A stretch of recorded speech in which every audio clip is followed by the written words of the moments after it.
Student class 10 आपको मैंने एक वीडियोस दी थी, एक वीडियोस और दे रहा हूँ। Chapter first chemical reaction and combination की स्टूडेंट्स हम बात करते हैं आज उस एग्जांपल से जो हमने फर्स्ट लिया था, burning of magnesium in an activity of combination reaction. जैसे आप मैग्नीशियम की रिएक्शन कराते हैं ऑक्सीजन से तो क्या बन जाता है, मैग्नीशियम ऑक्साइड बन जाता है। व्हाइट कलर का पाउडर होता है, सैंड बियर से आप पहले उसे रिएक्ट कराते हैं। स्टूडेंट्स वीडियोस यदि पसंद आ रही है तो वीडियोस को जरूर लाइक किया करो भाई, दोस्तों से शेयर करा करो। इसमें तो आपका कुछ भी वो नहीं है, आप लाइक कर सकते हैं यदि आपको अच्छी लगती है स्टूडेंट, और दोस्तों या तो शेयर करें। चैनल सब्सक्राइब नहीं किया तो चैनल को सब्सक्राइब करें। Channel name chemistry amazing world and I am Rahul Gupta your science expert. So students let's the class of second of chapter first. So students note down करते चलिएगा। एक्टिविटीज आप इस तरीके से बना सकते हैं, ये आपको बस एक एग्जांपल की फॉर्म में मिला है, Mg plus O2 is equal to MgO।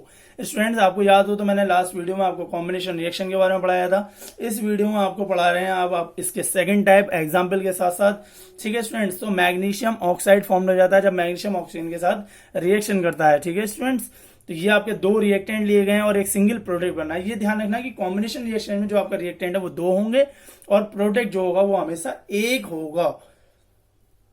Note कर लिए स्टूडेंट्स। चलिए आगे बात करते हैं सेकंड टाइप की, decomposition reaction. It is the type in which a reactant breaks up into its constituents. ये वो टाइप होता है रिएक्शन का जहां पर आपका एक सिंगल प्रोडक्ट होता है, मिक्स हुआ कंपाउंड होता है और वो आपका कन्वर्ट होता है सिंपलर सब्सटेंसेज में। ठीक है स्टूडेंट्स, यानी कि मान लो ए बी आपके पास एक कंपाउंड है, जैसे आपने कुछ कंडीशंस अप्लाई की तो वो कन्वर्ट हो गया ए और बी में। So it is the type in which a reactant breaks up into its constituents either by heating और पासिंग करंट और इन प्रेजेंस ऑफ लाइट। तीन कंडीशन है, हीटिंग, करंट और लाइट। सबसे पहले हम बात करेंगे photo decomposition reaction. Photo decomposition का मतलब क्या है कि वो रिएक्शन जो आपकी सनलाइट की प्रेजेंस में हो। ठीक है स्टूडेंट्स, यहां पर केवल एक ही रिएक्टेंट रहेगा, प्रोडक्ट आपके दो हो सकते हैं, तीन हो सकते हैं, ज्यादा ही रहेंगे दो से। ठीक है स्टूडेंट्स, तो फोटो डीकंपोजिशन में आपकी जो एग्जांपल है वो है आपका silver chloride, silver bromide. Silver chloride और सिल्वर ब्रोमाइड क्या होता है, जब सनलाइट की प्रेजेंस में आता है तो वो आपका डिकम्पोज हो जाता है, सिल्वर अलग हो जाता है, क्लोरीन अलग हो जाती है। और ऐसी बहुत सारी रिएक्शन है, वन बाय वन करके एक आप नोट करते चलिए। तो बस ये ध्यान रखना है कि रिएक्टेंट केवल कितना रहेगा, एक रहेगा, प्रोडक्ट दो भी हो सकते हैं और उससे ज्यादा भी हो सकते हैं।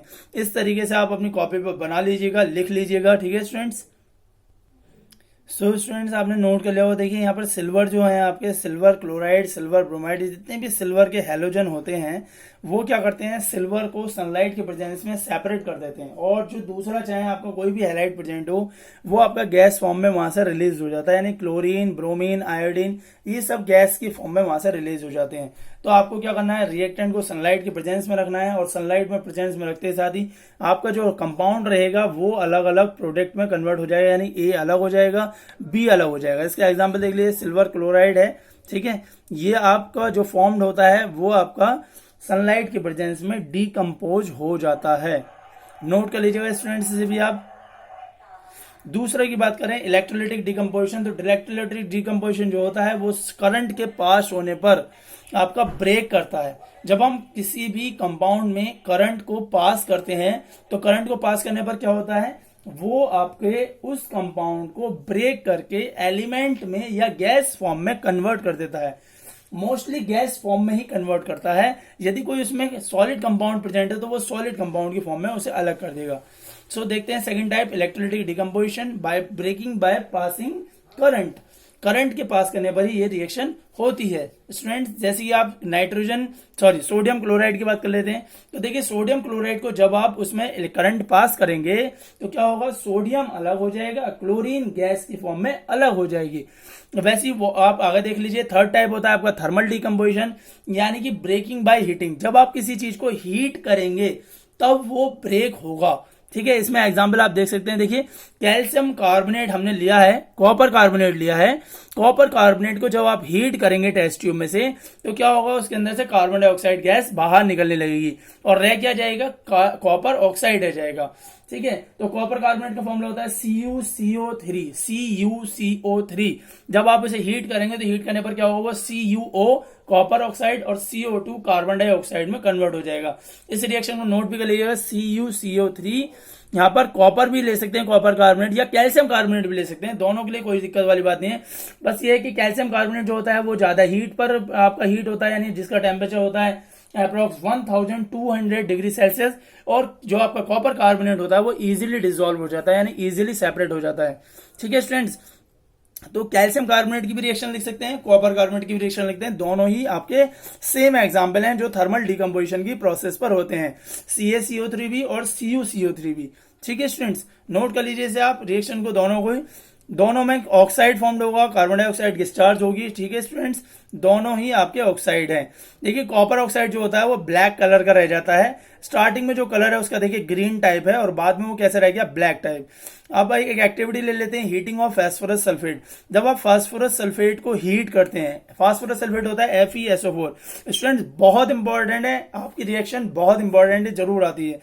फेरस सल्फेट होता है FeSO4 7H2O, 7 crystal molecules present होते हैं। जैसे ही आप उसे हीट करेंगे, हीट करते साथ ही क्या होगा, वाटर पहले वेपर में कन्वर्ट होगा, और आपको पता होना चाहिए कि जैसे हम हीट करते हैं तो वाटर ऑफ क्रिस्टलाइजेशन क्या होता है, वहां से रिमूव हो जाता है, और क्रिस्टलाइजेशन जब ऐसी वाटर रिमूव होगा उसके बाद क्या होगा, उसके अंदर से कार्बन सल्फर डाइऑक्साइड और सल्फर ट्राइऑक्साइड और फेरिक ऑक्साइड वहां से रिलीज हो जाएगी। इस तरीके से आप कह सकते हैं आयरन ऑक्साइड अलग हो गया, सल्फर डाइऑक्साइड अलग हो गया, सल्फर ट्राइऑक्साइड हो गया, एक ही कंपाउंड से 4 कंपाउंड सेपरेट हो गए। सबसे पहले क्या हुआ, वाटर ऑफ क्रिस्टलाइजेशन रिमूव हुआ, उसके बाद सल्फर डाइऑक्साइड रिलीज हुआ, फिर सल्फर ट्राइऑक्साइड रिलीज हुई, फिर फेरिक ऑक्साइड उसमें रह गया। So you can write the reaction FeSO4 7H2O is equal to, heat करने पर क्या 7H2O अलग हो गए, फिर FeSO4 को आपने हीट किया तो रह गया Fe2O3 SO2 SO3। सो ये दोनों रिएक्शन बहुत इंपॉर्टेंट है। ग्रीनिश कलर होता है फेरस सल्फेट का, और जब वो आपका फेरिस ऑक्साइड में रह जाता है तो वो आपका कलरलेस हो जाता है। ठीक है स्टूडेंट्स, बहुत एक तरीके से एस फॉर्म में रह जाता है, एस का मतलब राख फॉर्म में रह जाता है। So that is the example of thermal decomposition, because this reactant is converting in product by the heating. Third type की बात करते हैं, डिस्प्लेसमेंट रिएक्शन। डिस्प्लेसमेंट रिएक्शन में एक चीज आपको सबसे पहले ध्यान रखनी है कि आपको रिएक्टिविटी सीरीज अपनी कॉपी पे लिख लेनी है। देखिए इसमें लिखा हुआ है potassium, sodium, calcium, magnesium, aluminium, carbon, zinc, iron, tin, lead, hydrogen, copper, silver, gold, platinum. ये हाइड्रोजन से नीचे वाली जो मेटल हैं ये बहुत कम होती है, इसे बोलते हैं लेस रिएक्टिव मेटल, और ऊपर की जो है वो कार्बन से ऊपर वाली वो सबसे तेज रिएक्शन करती हैं, जिनमें पोटेशियम, सोडियम, कैल्शियम, मैग्नीशियम और एल्यूमिनियम है। ठीक है स्टूडेंट, डिस्प्लेसमेंट रिएक्शन की बात करते हैं। It is a reaction between element and a compound in which more reactive element, more reactive, ज्यादा रिएक्टिव वाला एलिमेंट जो होगा वो डिस्प्लेस हो जाता है अपने कंपाउंड से, और कम रिएक्टिव वाला एलिमेंट वहां पर से हट जाता है। ठीक है स्टूडेंट्स, अब देखिए रिएक्शन का एग्जांपल देख लीजिए, A + BC is equal to B + AC। B हट गया क्योंकि कम रिएक्टिव था, A की रिएक्टिविटी ज्यादा थी, तो वो क्या करेगा, A के साथ हट जाएगा, A वहां पर जाकर बैठ जाएगा B की जगह पर। In this way we follow reactivity series, इस रिएक्शन को रिप्रेजेंट करने के लिए, और डबल डिस्प्लेसमेंट रिएक्शन को भी आपके यूज करने के लिए, मोस्टली डिस्प्लेसमेंट के लिए यूज होता है कि वहां पर रिएक्टिविटी सीरीज का आप यूज करते हैं। नोट डाउन कर लीजिए स्टूडेंट्स इसे जल्दी से। सो स्टूडेंट्स, आपको यहाँ पे समझ में आ गया होगा कि आपका जो B है वो कम रिएक्टिव है, A है ज्यादा रिएक्टिव है, तो A जो है वो B की जगह बैठ जाता है। एग्जाम्पल देख लीजिए, जैसे जिंक और कॉपर सल्फेट की बात करें, जब आप जिंक ग्रेनुअल्स को कॉपर सल्फेट के सॉल्यूशन में डालते हैं तो कॉपर सल्फेट का होता है ब्लू कलर। ठीक है स्टूडेंट्स, तो कॉपर आयन जो होते हैं वो कम रिएक्टिव होते हैं। अभी आप देख लीजिए हाइड्रोजन से नीचे है कॉपर, जिंक की बात करें तो जिंक ऊपर है, तो जिंक क्या करेगा, जो ऊपर वाला होगा वो नीचे वाले को धक्का मार देगा, उसे भगा देगा वहां से, तो क्या करेगा, जिंक सल्फेट बन जाएगा और कॉपर मेटल अलग हो जाएगी। इस तरीके से जिंक क्या है, रिएक्टिविटी सीरीज का फायदा उठाते हुए, अपने पास की रिएक्टिविटी का फायदा लेके वो उसे कॉपर को वहां से धक्का मार देगा और उसके साथ अपना कंपाउंड सल्फेट में बना लेगा। रिएक्शन नोट कर सकते हैं आप, Zn + CuSO4 is equal to ZnSO4 + Cu। Copper अलग हो जाएगा, जिंक सल्फेट अलग हो जाएगा। ठीक है स्टूडेंट्स, नोट कर लीजिए इसे भी जल्दी से। जस्ट अपोजिट और देख लीजिए स्टूडेंट्स, यहाँ पे यदि हम कॉपर को जिंक सल्फेट के सॉल्यूशन में डालते हैं तो वहां पर कोई रिएक्शन नहीं होगी, क्योंकि जो मेटल आपके नीचे की फॉर्म में आएंगे वो अपने से ऊपर वाले को किसी कीमत पे भी डिस्प्लेस नहीं कर सकते। ठीक है स्टूडेंट्स, तो कॉपर जो है वो जिंक सल्फेट से रिएक्शन नहीं करेगा, जबकि जिंक जो है कॉपर सल्फेट से रिएक्शन करके कॉपर को वहां से धक्का मार देगा। ठीक है स्टूडेंट्स, अब आगे बात कर लेते हैं एक और, Fe। यदि हम सिल्वर नाइट्रेट AgNO3 से रिएक्शन कराएं तो वहां पर क्या है, सिल्वर नीचे है आयरन ऊपर है तो सिल्वर क्या कर देगा, धक्का खा लेगा वहां से, आयरन बाहर निकल जाएगा, तो आयरन जो करेगा वो नाइट्रेट के पास जाकर बैठ जाएगा और सिल्वर को वहां से धक्का मार देगा, तो बन जाएगा आपका आयरन नाइट्रेट या फेरस नाइट्रेट। ठीक है स्टूडेंट्स, और सिल्वर क्या होगा वहां से अलग हो जाएगा। ठीक है स्टूडेंट्स, इस तरीके से अपने से ज्यादा रिएक्टिव वाली मेटल कम रिएक्टिव वाली मेटल्स को डिस्प्लेस कर देते हैं, बस उसे ही हम कहते हैं डिस्प्लेसमेंट रिएक्शन। बहुत इंपॉर्टेंट है। ठीक है स्टूडेंट्स, आगे बात करते हैं, एक एक्टिविटी को देख लीजिए। जिंक ग्रेनुअल्स हम डाइल्यूट सल्फ्यूरिक एसिड से रिएक्शन करा रहे हैं। अब आपको पता है कि जिंक जो होता है वो हाइड्रोजन से ज्यादा रिएक्टिव होता है, उससे ऊपर होता है, तो वो हाइड्रोजन को क्या करेगा, धक्का मार देगा वहां से, और जिंक जो है जिंक सल्फेट बना लेगा और हाइड्रोजन गैस वहां से इवॉल्व्ड हो जाएगी। इस तरीके से Zn plus H2SO4 is equal to ZnSO4 plus H2SO4। Hydrogen कम रिएक्टिव है, Zn जिंक ज्यादा रिएक्टिव है, ज्यादा रिएक्टिव वाला कम रिएक्टिव वाले को वहां से अलग कर देगा और इस तरीके से वो अपना एक नया प्रोडक्ट बना लेगा। ठीक है स्टूडेंट्स, तो ये कंपाउंड क्या प्रोडक्ट बनाएगा, जिंक सल्फेट बनाएगा ZnSO4 और हाइड्रोजन गैस वहां से इवॉल्व्ड कर देगा। नोट कर लीजिए स्टूडेंट्स इस रिएक्शन को भी और इस एक्टिविटी को भी। ठीक है स्टूडेंट्स, चलिए स्टूडेंट्स नेक्स्ट टाइप की बात करते हैं, डबल डिस्प्लेसमेंट और double decomposition reaction. So it is a reaction between two compounds in which they mutually exchange there ion. Students इसे बहुत समझ लीजिए। देखिए ये बिल्कुल आपकी क्लास की तरह है। क्लास में क्या होता है, जब एक दोस्त के पास उसका दूसरा वाले का दोस्त बैठा होता है तो वो क्या करते हैं, टीचर के जाते साथ ही अपने बेंच बदल लेते हैं। बिल्कुल सिंपल सा फंडा है। ठीक है, यदि हमारे पास कोई रिएक्टेंट दो कंपाउंड है ए बी और सी डी, अब ए वाले की जो यारी है वो तगड़ी वाली किससे है, डी वाले से है। ठीक है स्टूडेंट, और बी वाले की जो यारी है वो सी वाले से है, तो वो क्या करेगा, टीचर के जाते ही साथ ही अपनी बेंच बदल लेगा। ए वाला जाकर बैठ जाएगा डी वाले के पास या डी वाले को अपने पास बुला लेगा और बी वाले से कहेगा चल भाई चल तू अपनी सीट जो है अपने दोस्त के पास पहुंचा, यानी कि बी वाला जो है सी के पास जाकर एडजस्ट कर लेगा। इस तरीके से बिल्कुल ये रिएक्शन जो है आपके क्लास वाले फॉर्म की तरह है। वहां पर जिसकी दोस्ती जिससे ज्यादा अच्छी वाली है वो उसे उसके साथ एडजस्ट करेगा और बाकी वालों को क्या करेगा, अपनी बहन से धक्का मार देगा। ठीक है स्टूडेंट्स, तो ए वाला क्या कर रहा है, डी वाले के पास जाकर बैठ रहा है क्योंकि उसकी दोस्ती उससे पक्की है। ठीक है, और बी वाला किसके पास जाकर बैठ रहा है, सी वाले के पास, चाहे उसकी दोस्ती हो या ना हो वो एडजस्ट कर लेगा। ठीक है, इस तरीके से जो ज्यादा आपके कनेक्टिविटी रखने वाला होगा, जो ज्यादा रिलेटिव रखने वाला होगा, वो उससे एडजस्ट करने की कोशिश करेगा। यहां पर ए और सी जो है वो आपके कैटायंस थे, बी और डी जो है वो एनायंस थे। अब इस रिएक्शन का एग्जांपल की बात कर लेते हैं। देखिए स्टूडेंट्स, नॉर्मली इस टाइप की रिएक्शंस में क्या होता है, आपका प्रेसिपिटेशन यानी कि पीपीटी फॉर्म्ड हो जाता है। ठीक है स्टूडेंट्स, उसे आप कहते हैं पीपीटी रिएक्शन या न्यूट्रलाइजेशन रिएक्शन। देखिए पीपीटी रिएक्शन क्या होता है, जब हम कोई भी दो कंपाउंड एक दूसरे में रिएक्शन कराएं और रिएक्शन करने के बाद एक ऐसा सब्सटेंस, एक सॉलिड सब्सटेंस फॉर्म्ड हो जाए जो कि उसमें सॉल्युबल ना हो, तो उसे हम कहते हैं प्रेसिपिटेट। ठीक है students, so the reaction in which two compound mutually react and leads to formation of insoluble substance called precipitate. ठीक है स्टूडेंट्स, एक यहां पर पीपीटी बना लेगा जो कि वहां पर सॉल्युबल नहीं होगी। नोट कर लीजिए स्टूडेंट, हाथों हाथ से जल्दी से। सो स्टूडेंट देखिए एग्जांपल देख लीजिए नीचे क्या है, मैंने आपको ये पहले भी बताया था, लेड क्लोराइड हम बेरिलियम आयोडाइड के साथ रिएक्शन कराते हैं।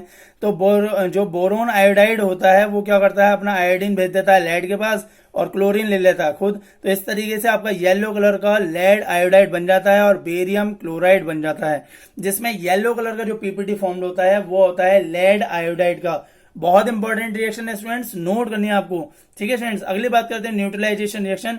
स्टूडेंट्स ये आपके चैप्टर 2 में भी पढ़ेंगे, जब एसिड और बेस यानी कोई भी एक ऐसा सब्सटेंस जो एसिड हो और दूसरा सब्सटेंस बेस हो, जब वो आपस में रिएक्शन करते हैं तो वो हमेशा एक न्यूट्रल सब्सटेंस देते हैं जिसे हम कहते हैं salts. A reaction in which two compound react to form neutral substance that is called neutralisation reaction. इसमें हमेशा ऐसे ही होता है कि ये हमेशा डबल डिस्प्लेसमेंट की फॉर्म में होती है। लाइक हमारे पास ए बी और सी डी कोई कंपाउंड है दो, और वो क्या करेंगे, रिएक्शन करेंगे आपस में। रिएक्शन करने पर क्या करेंगे, वो ए वाला डी के साथ करेगा क्योंकि उसकी यारी उससे पक्की वाली है, और बी वाला सी वाले के पास जाएगा मजबूरी में क्योंकि वो उसे धक्का मार देगा वहां से। HCl की रिएक्शन करेंगे NaOH के साथ तो NaCl बना लेगा और H2O बना लेगा, क्योंकि हाइड्रोजन को तो क्या पता है, हाइड्रोक्साइड पसंद है, और जब हाइड्रोक्साइड पसंद है तो वो उसके साथ रिएक्शन करेगा, क्या बना लेगा, तुरंत वाटर बना लेगा। और सोडियम को क्या पसंद है, क्लोरीन पसंद है, सोडियम क्लोराइड बना लेगा, जो कि हमारा होता है सोल्ट। ठीक है students, so that type of reaction is called neutralisation reaction. Note down कर लीजिए स्टूडेंट्स, एग्जांपल की फॉर्म में बात करते हैं स्टूडेंट्स रेडॉक्स रिएक्शन की। तो रेडॉक्स रिएक्शन को बड़ा ध्यान से समझ लेना स्टूडेंट, थोड़ा सा कंफ्यूजन है। The reaction in which oxidation and reduction both occur simultaneously. इस टाइप की रिएक्शन में ऑक्सीडेशन और रिडक्शन साथ साथ चलता है, दोनों भैया भैया हैं, बट दुश्मनी निभाते रहते हैं दोनों साथ साथ रहकर, एक ही घर में रहते हैं, लड़ाई करते हैं, फिर दुश्मन वाली दोस्ती निभाते हैं। ऑक्सीडेशन बिल्कुल रिडक्शन का उल्टा है। ऑक्सीडेशन यदि नॉर्थ में जा रहा है तो रिडक्शन जो है वो साउथ में जाएगा। ऑक्सीडेशन यदि ईस्ट में जा रहा है तो रिडक्शन हमेशा वेस्ट में जाएगा। ठीक है, जो उसे भगाने की कोशिश करेगा वो उसे घर बुलाने की कोशिश करेगा। इस तरीके से वो दुश्मनी निभाते रहते हैं, जबकि हैं दोनों भाई भाई, एक ही रिएक्शन में दोनों साथ साथ चल रहे हैं। तो चलिए बात करते हैं पहले ऑक्सीडेशन और रिडक्शन की on the basis of classical concept. Students, oxidation होता है जो ऑक्सीजन को ऐड करे और हाइड्रोजन को रिमूव करे, और रिडक्शन की बात करें तो रिडक्शन क्या करेगा, बिल्कुल दो भाई तो है ही, उसका उल्टा करेगा, उसके हाइड्रोजन को ऐड करता है, ऑक्सीजन को भगा देता है वहां से। तो जो बड़ा भाई लेकर आया छोटे वाले को, तो उसी वाले के दोस्त को वो वहां से भगा देता है। ऑक्सीजन को ऑक्सीडेशन ऐड कर रहा था, रिडक्शन वहां से भगा देता है। और ऑक्सीडेशन क्या करता है, हाइड्रोजन को रिमूव करता है, वो हाइड्रोजन को जोड़ लेता है। दोनों साथ साथ एक दूसरे की कटी पर रहते हैं, दुश्मनी निभाते रहते हैं। ठीक है, ऑक्सीडेशन यदि ऐड कर रहा है जिसे, तो रिडक्शन उसे रिमूव करेगा, और ऑक्सीडेशन जिसे रिमूव कर रहा है, ऑक्सीडेशन उसे रिडक्शन क्या कर लेगा, ऐड कर लेगा अपने पास।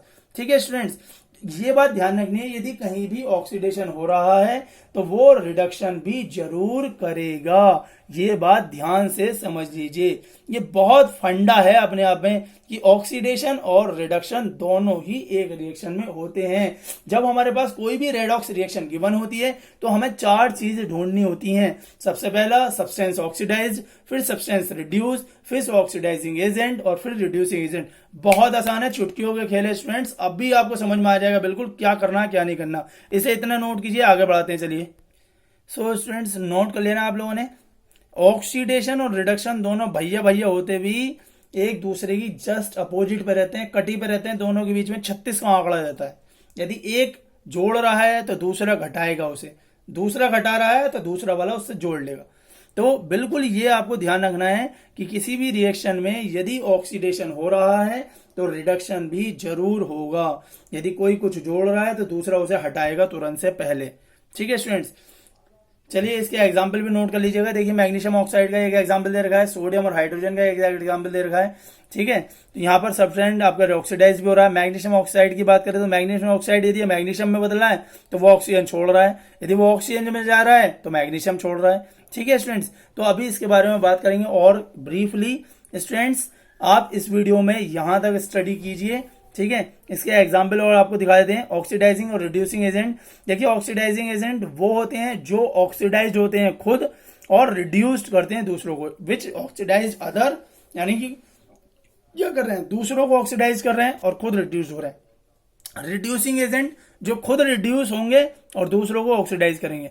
एजेंट का मतलब जो आपका दूसरा काम कर रहा है, यानी कि मान लो वो ऑक्सीडाइज खुद हो रहा है तो वो क्या कर रहा है, आपको रिडक्शन होने के लिए यानी रिड्यूस करने के लिए आपको कंडीशन दे रहा है। रिड्यूसिंग एजेंट की बात करेंगे तो वो खुद रिड्यूस हो रहा है तो क्या कर रहा है, ऑक्सीडाइज होने के चांस आपको दे रहा है। ठीक है स्टूडेंट्स, नोट करते चलिए स्टूडेंट्स बिल्कुल। इसमें देखिए इसका एक एग्जांपल समझ लीजिए, CaO calcium oxide plus H2 reaction जैसी कराएंगे, क्या करेगा, हाइड्रोजन ऑक्सीजन एक्सेप्ट कर लेगा और कैल्शियम ऑक्सीजन छोड़ देगा, बन जाएगा कैल्शियम Ca और H2O। तो हाइड्रोजन क्या कर रहा है, ऑक्सीजन ऐड कर रहा है तो ऑक्सीडाइज्ड हो रहा है, और कैल्शियम ऑक्साइड किस में कन्वर्ट हो रहा है, कैल्शियम में, तो वो रिड्यूस्ड हो रहा है क्योंकि वो ऑक्सीजन छोड़ रहा है और हाइड्रोजन ऑक्सीजन को एक्सेप्ट कर रहा है। तो ऊपर वाला हो रहा है ऑक्सीडाइजिंग, तो वो हो गया रिड्यूसिंग एजेंट, नीचे वाला हो रहा है रिड्यूस और वो हो गया हमारा oxidising agent. So students note down कर लीजिए। तो देखिए यहाँ पर कॉपर क्या हो गया, हमारा ऑक्सीडाइजिंग एजेंट हो गया, हाइड्रोजन जो हो गया हमारा रिड्यूसिंग एजेंट हो गया। ठीक है स्टूडेंट्स, इसीलिए हम इसे कहते हैं रेडॉक्स रिएक्शन। ठीक है, आगे बात करते हैं। देखिए on the basis of electronic concept, oxidation जो होते हैं वो इलेक्ट्रॉन डोनेट करने का बात करते हैं। रिडक्शन की बात करें तो रिडक्शन इलेक्ट्रॉन एक्सेप्ट करने का बात करते हैं। ऑक्सीडाइजिंग एजेंट बिल्कुल जस्ट उससे रहेंगे। देखिए ऑक्सीडाइजिंग एजेंट वो होंगे जो ऑक्सीडाइज्ड होंगे और यानी ऑक्सीडाइज दूसरों को करेंगे और खुद रिड्यूस हो जाएंगे। रिड्यूसिंग एजेंट कौन होंगे? जो रिड्यूस होंगे, दूसरों को मानी दूसरों को रिड्यूस करेंगे और खुद ऑक्सीडाइज होंगे। ठीक है स्टूडेंट्स, तो ये आपको ध्यान रखना है कि यहाँ पर जो ऑक्सीडाइजिंग और रिड्यूसिंग एजेंट रहेंगे वो जस्ट अपोजिट रहेंगे। इलेक्ट्रॉन एक्सेप्ट करने पर आपको ध्यान रखना है कि ऑक्सीडेशन जो होता है वो इलेक्ट्रॉन डोनेट करता है और रिड्यूशन क्या करता है, रिडक्शन वो आपका इलेक्ट्रॉन को गेन कर लेता है, यानी कि एक्सेप्ट कर लेता है। ठीक है स्टूडेंट्स, नोट डाउन कर लीजिए इसे भी। सो स्टूडेंट्स नोट करते चलिए इसे।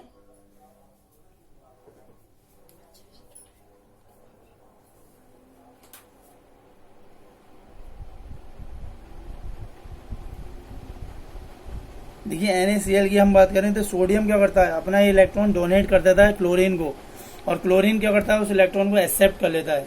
ठीक है स्टूडेंट्स, तो सोडियम क्या कर रहा है, अपना इलेक्ट्रॉन डोनेट कर रहा है, इसलिए ऑक्सीडेशन कर रहा है, और इलेक्ट्रॉन कौन एक्सेप्ट कर रहा है, क्लोरीन एक्सेप्ट कर रहा है, तो वो क्या कहलाएगा, रिडक्शन कहलाएगा।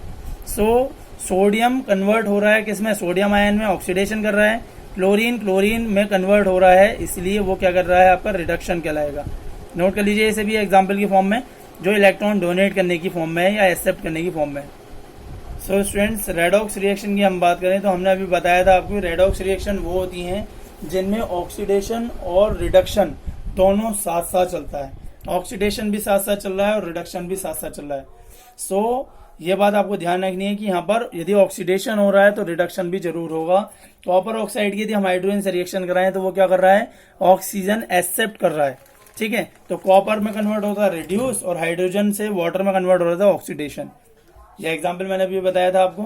तो जो रिडक्शन कर रहा है वो ऑक्सीडाइजिंग एजेंट, और जो ऑक्सीडेशन कर रहा है वो रिड्यूसिंग एजेंट जस्ट अपोजिट भी रहेंगे। ठीक है, ये आपको क्लासिफिकेशन करना है कि इसमें सब्सटेंस ऑक्सीडाइज कौन सा होगा, सब्सटेंस रिड्यूस कौन सा होगा, और ऑक्सीडाइजिंग एजेंट कौन सा होगा, रिड्यूसिंग एजेंट कौन सा रहेगा। ठीक है स्टूडेंट्स, एक एग्जाम्पल और देख लीजिए, Mg plus Cl2 is equal to MgCl2। अब यहाँ पर आप देख लीजिएगा, आपको लिखना भी है अपनी कॉपी पे कि कौन सा रिड्यूक्शन कर रहा है, कौन सा एडिक्शन। मैग्नीशियम क्या करेगा, मेटल है, इलेक्ट्रॉन डोनेट करेगा तो ऑक्सीडेशन कर रहा है। क्लोरीन क्या करेगा, इलेक्ट्रॉन एक्सेप्ट कर रहा है तो रिडक्शन कर रहा है। ठीक है स्टूडेंट्स, देखिए क्लोरीन क्या कर रहा है, रिडक्शन कर रहा है। मैग्नीशियम क्या कर रहा है, ऑक्सीडेशन कर रहा है। ध्यान से समझ लीजिए इसे, नोट करिए स्टूडेंट्स। चलिए आगे बात करते हैं डेली लाइफ रेडॉक्स रिएक्शन। अब कुछ रिएक्शंस ऐसी होती हैं जो हमारी डेली लाइफ में हो रही हैं, जैसे कि रेंसिटी और कोरिज्म। देखिए रेंसिटी की हम बात करें तो रेंसिटी जो है वो मेटल में होती है, और रेंसिटी जो होती है वो फूड मटेरियल में होती है। कोरिज्म जो होती है वो मेटल्स में होती है। देखिए रेंसिटी और कोरिज्म दोनों ही ऑक्सीडेशन प्रोसेस हैं, बस वो फूड में होती है, वो आपकी मेटल में होती है। आपने देखा होगा अक्सर कोरिज्म की बात करें तो कोरिज्म क्या होता है, मेटल में धीरे धीरे कर मेटल को खत्म करता रहता है। ऐसे रेंसिटी क्या होती है, आप किसी दिन खाने को रखा हुआ छोड़ दीजिए तो उस पर क्या होता है, फंगस जम जाती है, जब वो चीज खराब हो जाती है तो वो उसमें क्या होता है, वो रेंसिटी कहलाता है प्रोसेस। ठीक है स्टूडेंट्स, नोट करिए इसे भी। आगे बात करते हैं कोरिज्म की। तो कोरिज्म है, it is eating away of metal article, यानी कि वो आपका एक प्रोसेस जो मेटल को खराब करने का वर्क करता है। In case of iron it is called rusting. Iron की हम बात करें तो आयरन में क्या होता है, रस्टिंग होने लगती है। तो रस्टिंग किसकी वजह से होती है, मॉइस्चर की वजह से होती है, एयर की वजह से होती है, वाटर की वजह से होती है, एसिड की वजह से होती है। अधिकतर आपने देखा होगा जो हमारे पुराने बने हुए ब्रिज हैं, उन ब्रिज में क्या होता है, धीरे धीरे करके मेटल उनका ईटअप होता रहता है, पानी की वजह से, ऑक्सीजन की वजह से, एयर की वजह से। तो वो धीरे धीरे करके क्या होता है, वीक होता चला जाता है, क्योंकि ब्रिज खराब होता चला जाता है। नोट करिए इसे स्टूडेंट्स। एग्जाम देखिए ऑक्सीजन जैसे हमारा आयरन के साथ रिएक्शन करता है तो वो हमारा मॉइस्चर होता है, Fe plus O2 is equal to FeO2 dot XH2O। यहाँ पर क्योंकि वाटर के मॉलिक्यूल भी वो कंटेन कर लेता है, इस तरीके से ये रस्टिंग का फॉर्मूला होता है, जिसे हम जनरली बोलते हैं फेरस सल्फेट और आपका हाइड्रेट। ठीक है स्टूडेंट्स, ये ब्राउन कलर में होता है, रस्टिंग भी आपकी ब्रेड ब्राउन कलर में होती है। तो इस फॉर्मूले को, इस रिएक्शन को नोट कर लीजिएगा, यदि कॉलेज में आपसे पूछे जाते तो इस रिएक्शन को आपको लिखनी है। ठीक है स्टूडेंट्स, और इसी को हम बोलते हैं रस्ट। रेड ब्राउन कलर होता है इसका रस्टिंग का। आगे बात करते हैं, देखिए प्रिवेंशन की बात कर लेते हैं। तो आप क्या करते हैं, आयरन को मटेरियल को पेंट करने के आप उसे रस्टिंग से बचा लेते हैं, पेंट कर लेते हैं, और पेंट से क्या होता है, उस मटेरियल पर जो भी आयरन का बना होता है उस पर रस्टिंग नहीं होती। दूसरा होता है लुब्रिकेटिंग। लुब्रिकेटिंग में मतलब क्या होता है कि आप किसी और मेटल की लेयर या फिर मोबिल ऑयल वगैरह या किसी तरीके का ऑयल आप उसमें यूज करते हैं, ऑयल यूज करने पर क्या होगा, उसमें रस्टिंग नहीं होती है, क्योंकि क्या होता है ऑयल उस पर ऑक्सीजन से रिएक्शन करने नहीं देता है। ठीक है स्टूडेंट, इसमें ग्रीस भी यूज कर सकते हैं आप, ऑयल भी यूज कर सकते हैं। एक प्रोसेस और होता है गैल्वेनाइजेशन। देखिए, जब हम किसी भी मटेरियल लाइक आयरन के ऊपर जिंक की लेयर चढ़ा देते हैं, तो जिंक क्या करता है, उसे उस पर रिएक्शन होने नहीं देता है वाटर और आयरन की। बट स्टूडेंट्स, ये बात ध्यान रखने वाली बात है कि उस पर वही मेटल की आप की लेयर चढ़ाएंगे जो कि उसके लिए सुटेबल रहेगी, जो कि उसके लिए ठीक ठाक रहेगी। यदि वो उसके लिए ठीक नहीं रहती है तो वो उसको मेटल को ईट अप कर लेगा। जैसे आप फिक्स स्ट्रक्चर में देख सकते हैं कि आयरन पर जिंक की यदि प्लेटिंग है तो वो बिल्कुल ठीक है, आयरन की हमने टिन की प्लेटिंग करी तो टिन तो वैसे ही आपका इम्प्योर नहीं होता एक तरीके से, यानी कि वो उसे बचा नहीं सकता, तो वो क्या करेगा, वो उसे ईट अप होने देगा। ठीक है स्टूडेंट्स, तो ये आपको ध्यान से देख लेना है। देखिए यहाँ पर जो आपका जिंक आयरन के साथ रिएक्शन कर रहा है वो सैक्रिफिशियल कॉटिंग कहलाती है और वो आपकी नोबल प्लेटिंग कहलाती है। उसके अलावा इलेक्ट्रोप्लेटिंग की बात करते हैं। देखिए, इलेक्ट्रोप्लेटिंग का मतलब क्या होता है, जब हम किसी के ऊपर इलेक्ट्रोलाइसिस प्रोसेस करते हैं, यानी कि उसमें किसी तरीके का ऐसा प्रोसेस करते हैं या कोई एक ऐसी मेटल मिक्स करते हैं जो उसको ऑक्सीडाइज होने से बचा ले, उसे खराब होने से बचा ले। इसके अलावा एलॉय भी यूज करते हैं। एलॉय में हम अलग अलग एलॉय यूज कर लेते हैं ताकि उस पर ऑक्सीडेशन प्रोसेस एकदम ना हो सके। जैसे कि आपके ब्रास है, ब्रास क्या है, आपने मुरादाबाद में सुना ही होगा, ब्रास सिटी कहते हैं उसे। ब्रास जो है वो अपने आप में कॉपर और जिंक का एक मिक्सचर है। ठीक है स्टूडेंट्स, तो एलॉइंग का मतलब क्या होता है, जो सुटेबल हो, सॉफ्ट हो, जिनमें आपकी प्रिवेंशन बच रहे। रेंसिटी की बात करते हैं। Rancidity the oxidation of food when it comes in contact with air due to which start smelling और बैड। क्या होता है, जब हम फूड जो है वो एयर के कांटेक्ट में आता है तो वो खराब होने लगता है, ऑक्सीडेशन होने लगता है, और उससे क्या होता है, उसकी जो स्मेल होती है वो बैड हो जाती है, टेस्ट भी खराब हो जाता है, स्मेल भी बेकार आने लगती है। ठीक है स्टूडेंट्स, इसे नोट करिए स्टूडेंट्स। देखिए स्टूडेंट्स, रेंसिटी की प्रिवेंशन के लिए हम सबसे पहले बात करते हैं स्टोरिंग एट लो टेम्परेचर। आपने देखा होगा अक्सर जो आपके घरों में खाना बच जाता है उसे आप क्या करते हैं, फ्रिज में रख देते हैं। क्योंकि फ्रिज में क्यों रखते हैं, रीजन है कि फ्रिज में आपका खाना जो होता है वो लो टेम्परेचर पर बिल्कुल स्टोर रहता है, बिल्कुल सुरक्षित रहता है, उसमें ऑक्सीजन जो है वो उसके साथ रिएक्शन नहीं करती है। क्योंकि स्टूडेंट्स, आपका जब टेम्परेचर लो होगा तो उसमें आपकी CFC उसे कवर्ड करके रखती है, क्लोरोफ्लोरोकार्बन, जो कि आपके रेफ्रिजरेटर में प्रेजेंट होती है। टेम्परेचर भी डाउन होता है, उस टेम्परेचर पे आपका जो है ऑक्सीजन रिएक्शन नहीं करती है। ठीक है स्टूडेंट्स, तो इसे भी आप नोट कर सकते हैं, prevention as storing at low temperature. ठीक है students, if you want to prevent your food then you can put your food in low temperature in refrigerator. Students, refrigerator का जो टेम्परेचर होता है वो लगभग 16 से 18 डिग्री टेम्परेचर होता है। ठीक है स्टूडेंट्स, नोट कर लीजिएगा इसे भी। दूसरा होता है एडिंग प्रिजर्वेटिव्स। जब आप एंटीऑक्सीडेंट्स यानी प्रिजर्वेटिव्स को मिक्स कर देते हैं तो वो होते हैं आपके, आपने देखा होगा अक्सर प्रिजर्वेटिव्स का ऐड आता है। ठीक है, तो एंटीऑक्सीडेंट आपके में दो दे रखे हैं, एक दे रखा है BHC, एक दे रखा है BHT। BHC दे रखा है आपका जो है ब्यूटरलाइटेड हाइड्रोक्सी, आपका एनिलीन है BHA, और BHT है ब्यूटरलाइटेड हाइड्रोक्सी टोलुइन। ये दोनों प्रिजर्वेटिव आप यूज करते हैं जिससे आपका फूड जो है वो बचा रहता है। एंटीऑक्सीडेंट्स हेल्प करते हैं, हमारी प्रोटेक्शन देते हैं हमारे रेडिकल्स पर डैमेजिंग इफेक्ट होने से। ठीक है स्टूडेंट्स, नोट कर लीजिएगा, एंटीऑक्सीडेंट्स बिल्कुल उल्टा है, यानी जो ऑक्सीजन से रिएक्शन होने ना दे। ठीक है, दो substance which will not react with oxidation और ऑक्सीजन। ठीक है, एक क्वेश्चन देख लीजिए, why does colour of copper sulphate change when iron nail is dipped in it. बहुत सिंपल सा आंसर है, क्योंकि आयरन क्या होता है, कॉपर सल्फेट से रिएक्शन कर लेता है और कॉपर को अलग कर देता है, फेरस सल्फेट को एक जगह करता है। ठीक है स्टूडेंट्स, एक क्वेश्चन और देख लीजिए, अ shiny brown coloured element x on heating in air becomes black in colour, name the element x and brown colour compound formed. Element x लिया है, कॉपर मेटल रहेगा, कॉपर को जब आप हीट करो ऑक्सीजन की प्रेजेंस में तो कॉपर ऑक्साइड ब्लैक कलर में फॉर्म्ड हो जाएगा, जो कि रहेगा कॉपर ऑक्साइड। सो स्टूडेंट्स, यहां तक आप नोट कर लीजिए, इसमें ही आपके क्या चैप्टर 1 के क्वेश्चन आने हैं। ओके स्टूडेंट्स, आज तो बहुत ज्यादा हो गया, चैप्टर 1 भी फिनिश हो गया। Students, note down everything which you will show in the videos, share with friends and like तो बहुत ज्यादा करें स्टूडेंट्स, आप जो है व्यू करते हैं बट लाइक नहीं करते हैं। ओके स्टूडेंट्स, चैनल सब्सक्राइब नहीं है तो चैनल को सब्सक्राइब करें। Channel name chemistry amazing world and I am Rahul Gupta, your science expert. You can ask your queries on your my WhatsApp number. I will show my WhatsApp number in the previous videos. Okay students, goodbye, stay at home, be safe, enjoy with your family, love you students, good bye.